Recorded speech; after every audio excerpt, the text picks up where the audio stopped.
Você sabia que o Nicolas Cage quase interpretou Superman no cinema? É claro que sabia. Essa história é famosa, você já ouviu ela por aí, e provavelmente já te falaram que, no filme do Flash, de 2023, tem uma cena bizonha em que um Nicolas Cage de CGI aparece do mais profundo e absoluto nada lutando contra uma aranha gigante. Mas afinal, de onde veio essa história? Que delírio foi esse que quase resultou num filme do Superman dirigido pelo Tim Burton e com o Nicolas Cage no papel principal?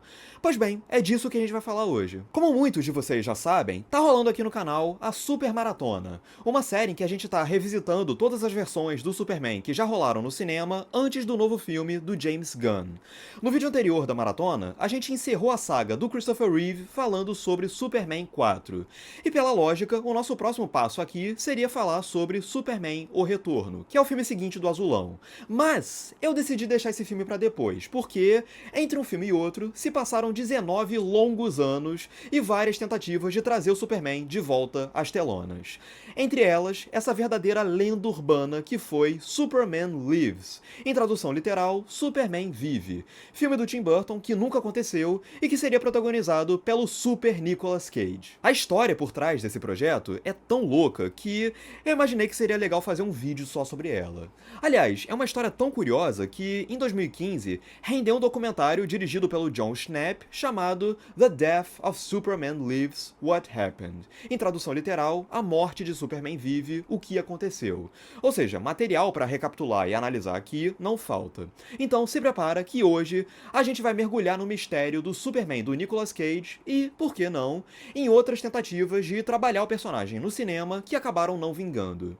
Antes, não se esqueça de curtir esse vídeo, se inscrever no canal e ativar o sininho para não perder a notificação dos próximos vídeos, incluindo os próximos da Super Maratona, quando a gente chegar nas versões com o Brandon Routh e o Henry Cavill. Antes de Superman 4 estrear nos cinemas, os produtores Menahem Golan e Yoram Globus, da Cannon Group, que detinham os direitos do personagem, já chegaram a pensar num Superman 5, que seria dirigido pelo Albert Pyun, diretor de A Espada e os Bárbaros, de Cyborg, o Dragão do Futuro, com Van Damme, e daquela beleza que é o filme do Capitão América de 1990. Mas tudo mudou depois que Superman 4 estreou nos cinemas, em 87, e teve uma recepção, digamos, apocalíptica. Ele foi massacrado pela crítica e flopou bonito nas bilheterias. Com isso, a Cannon, que já estava às portas da falência, revendeu os direitos do Superman de volta para o Alexander e Lia Salkind, responsáveis pelos 3 primeiros filmes, e aí sim, eles começaram a elaborar um 5º filme do Superman. Inicialmente, o projeto ia se chamar Superman, o Novo Filme, em referência ao título do primeiro filme, Superman, o Filme. Mas depois ele foi rebatizado de Superman Reborn e traria o Superman lutando contra a ameaça de um bebê de brinquedo hiperrealista. Mentira, não tem nada disso. Na verdade, a trama ia envolver o Brainiac, o vilão do Superman que sempre dizem que poderia render um baita filme, mas que até hoje no cinema ficou só na promessa, e na trama o Brainiac ia encolher uma cidade kryptoniana chamada Kandor e botar ela dentro de uma garrafa. Daí o Superman ia ter que salvar essa cidade, última ligação com o que sobrou do planeta natal dele. O curioso é que o Superman ia morrer nesse filme. Sim, o Brainiac ia matar o Superman e mais tarde o Superman ia ressuscitar. E mais curioso ainda é que isso ia acontecer antes mesmo da morte do Superman nos quadrinhos, quando ele morreu pelas mãos do Apocalipse e isso foi um mega evento midiático. A ideia era que o Christopher Reeve voltasse, os Salkinds chegaram a fazer uma oferta para ele, um roteiro começou a ser escrito pelo Mark Jones e pelo Cary Bates e cogitaram o nome do George P. Cosmatos, diretor de Rambo 2 e Stallone Cobra, para dirigir o filme. Porém, acabou que o Superman Reborn não aconteceu. A Warner, que já detinha os direitos sobre a DC e estava muito feliz com o estouro do Batman do Tim Burton em 89, fez uma manobra judicial para pegar dos Salkind os direitos do Superman e qualquer possibilidade do Christopher Reeve voltar ao papel foi inviabilizada de vez com um acidente a cavalo que deixou ele tetraplégico em 95. Inclusive, eu abordei esse aspecto trágico da vida do Christopher Reeve quando eu gravei um vídeo sobre o documentário Superman, a história de Christopher Reeve, que tá na HBO Max. Depois dá uma olhada. Eis que, em meados dos anos 90, a Warner começa o projeto de um reboot total do Superman, que teria o envolvimento de um doidinho chamado Jon Peters. Quem é Jon Peters? Você deve estar se perguntando. E eu te respondo. Vocês já assistiram ao Licorice Pizza, aquele filme absolutamente sensacional do Paul Thomas Anderson? Vocês lembram daquele personagem esquisitão interpretado pelo Bradley Cooper, que, por sinal, é a melhor parte do filme? Então, aquele malucão é o tal do John Peters. A trajetória dele por Hollywood começou como cabeleireiro da Barbra Streisand. Depois ele se casou com ela e se separou, mas isso não vem ao caso. Fato é que o John Peters foi escalonando até o ponto que ele se tornou uma figura influente em Hollywood. Ele foi inclusive produtor do Batman de 89 e dizem que foi ele que mandou que o clímax do filme fosse numa igreja. Lá por volta da metade dos anos 90, o John Peters tem interesse em produzir um novo filme do Superman e, dada essa proximidade dele com o Tim Burton lá no Batman, ele chama o Tim Burton para dirigir o novo Superman.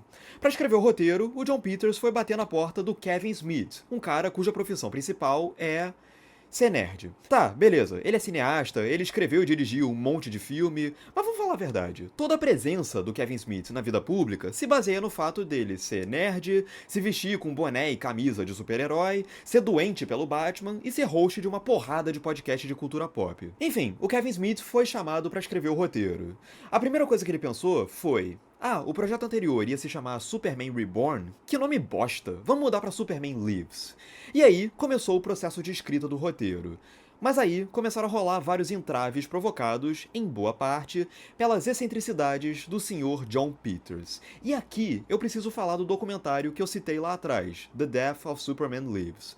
Foi um documentário lançado em 2015 e que teve um orçamento montado em grande parte por campanha virtual de financiamento coletivo. Vocês encontram ele facinho pra assistir aqui no YouTube, de graça. Eu vou até deixar o link pra ele nos cards, pra caso vocês tenham interesse. É um documentário bacana, não vou dizer que é maravilhoso. A imposição do diretor Jon Schnepp em todas as entrevistas às vezes é meio intrusiva demais, tem umas limitações técnicas que eles não resolvem muito bem, o som, especialmente nas entrevistas com Tim Burton, é bem ruim, cheio de eco. E tem a presença do Kevin Smith, o que por si só é uma coisa que me aborrece, porque eu acho o Kevin Smith chato pra cacete. Talvez ele seja um cara muito legal, com quem eu me divertiria horrores se eu encontrasse com ele pessoalmente, mas não é a impressão que me passa vendo ele não. Seja como for, fato é que na criação de Superman Lives, o Kevin Smith ia bater muita cabeça por causa das ideias estapafúrdias do John Peters. Uma das coisas mais legais do Death of Superman Lives é ver o embate Smith versus Peters. A narrativa criada pelo documentário não toma partido nessa briga, mas também não tenta conciliar os dois lados não.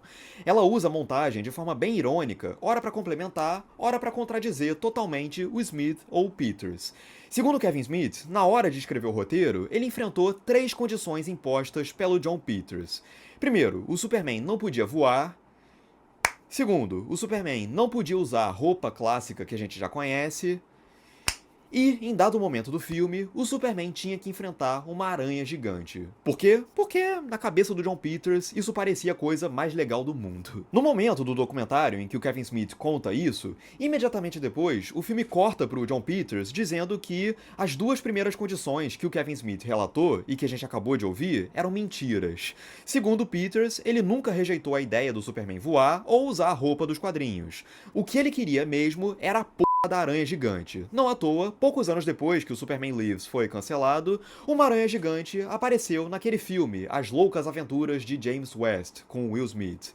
E o que esse filme tem a ver? Bom, o fato de que ele foi produzido pelo John Peters. Ou seja, ele aproveitou o James West para finalmente realizar o sonho dele de usar uma aranha gigante num projeto. Essa, meus amigos e minhas amigas, foi só uma das esquisitices do John Peters.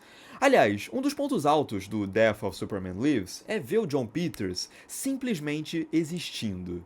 Antes de assistir esse documentário, eu sempre soube que o John Peters era um cara piroca da cabeça, mas eu não imaginava que ele fosse tanto. Ele é o Kramer. Ele gostava de simular nos colegas de trabalho uns golpes de luta que ele tinha acabado de ver por aí. Ele costumava levar os filhos pro trabalho porque o ambiente de trabalho era muito regrado e as crianças eram sinceras, então elas viam as artes conceituais do filme expostas no estúdio e diziam, isso é bom, isso é ruim, na frente dos artistas, como se estivesse falando de desenho no mural da creche. Tem uma hora no documentário em que ele para a entrevista para atender um telefonema, cinema e ele deixa o diretor esperando ali um tempinho com cara de bunda.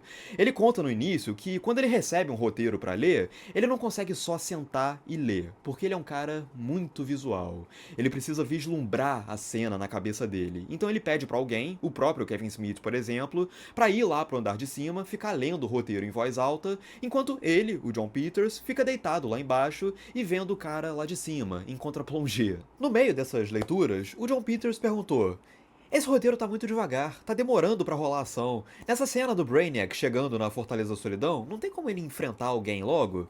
Senhor, o Superman não tá na Fortaleza da Solidão e, portanto, não tem ninguém ali com quem o Brainiac possa lutar, afinal ela se chama Fortaleza da Solidão. Uai, e o Superman não pode ter uns guardas ali na Fortaleza da Solidão pra lutar com o Brainiac? Senhor, por que o Superman precisaria de guardas? Isso Kevin Smith e os executivos da Warner perguntando. Daí o John Peters vira e manda: já sei, mete 2 ursos polares nessa cena pra saírem no tapa com o Brainiac na porta da Fortaleza Solidão. Esse era o nível do roteiro do Superman Lives. Por conta das maluquices do John Peters, ele incluiria ainda uma nave em formato de caveira que dentro dela teriam várias colônias de bichos que surgiram de restos fragmentados de Krypton que se espalharam pelo espaço.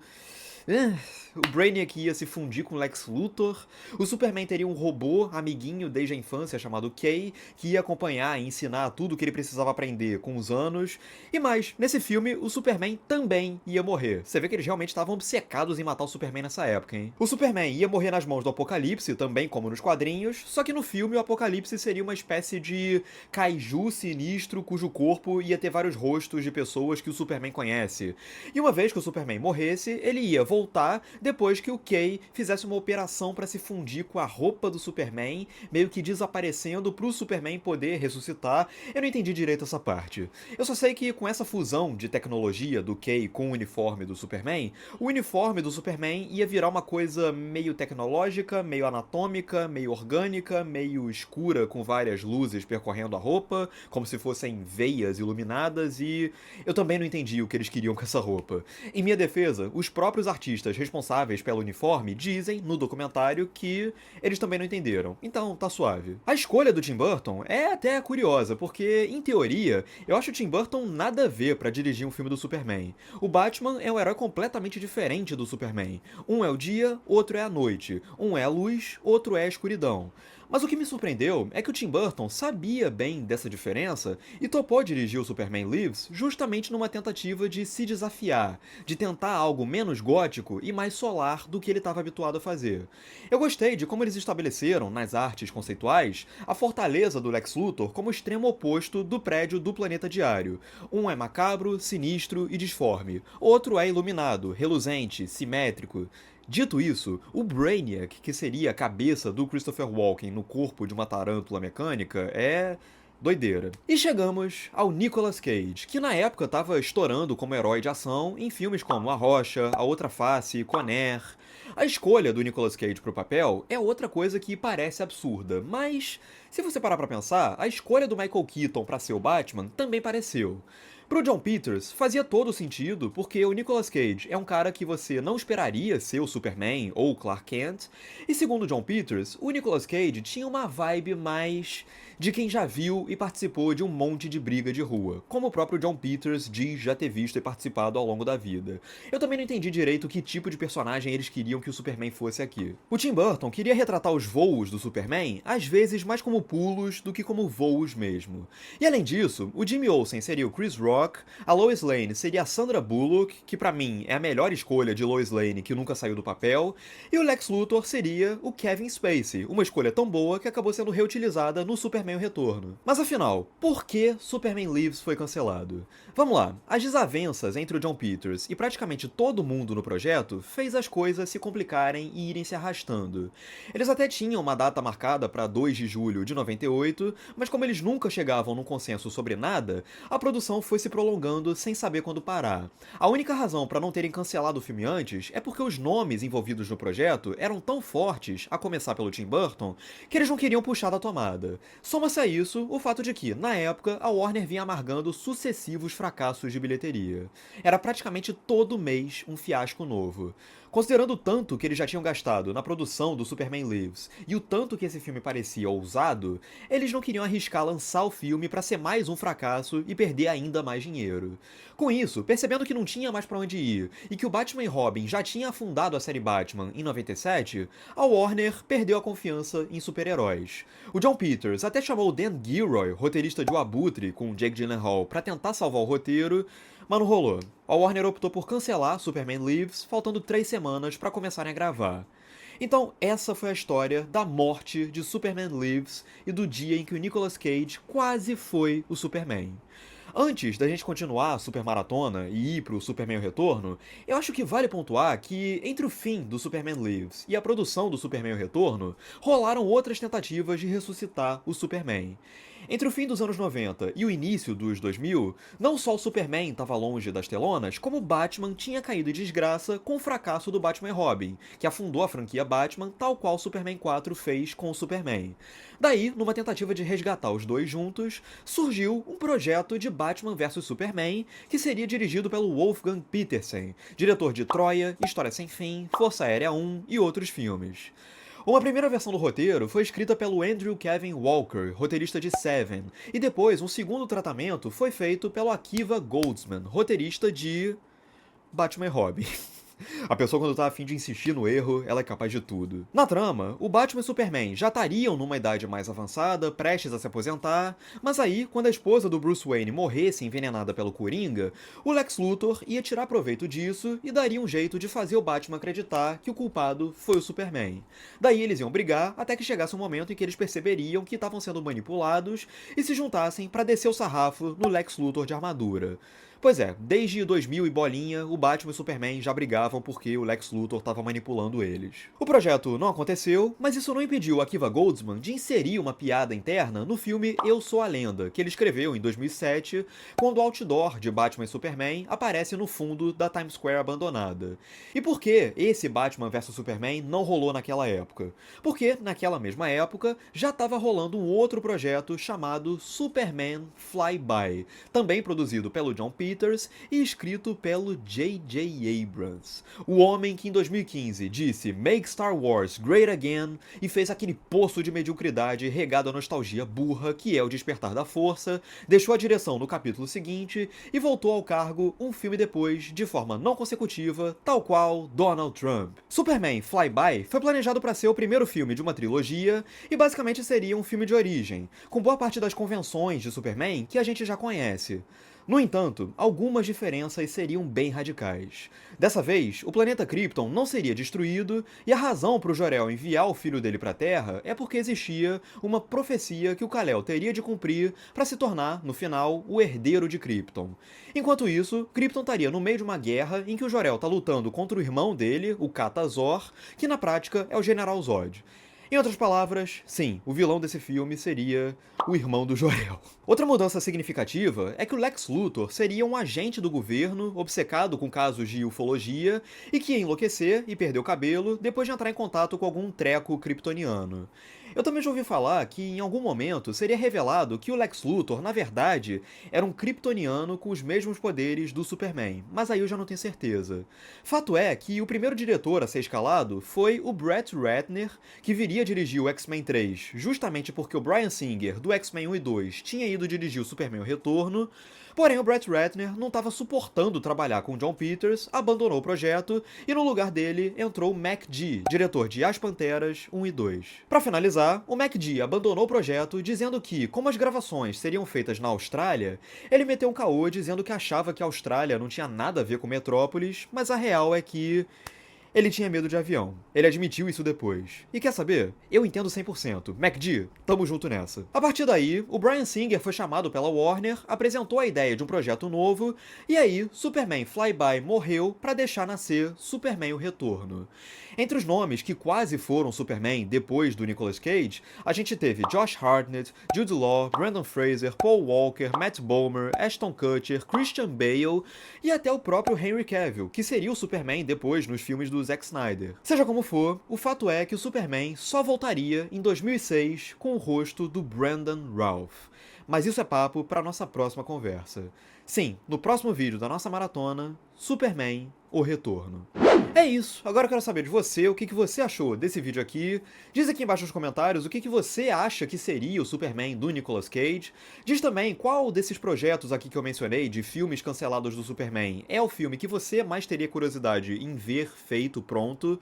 E é isso. Curte o vídeo se você gostou, compartilha para seus amigos, se inscreve no canal, ativa o sininho para não perder a notificação dos próximos vídeos e é isso. Um grande abraço e até a próxima.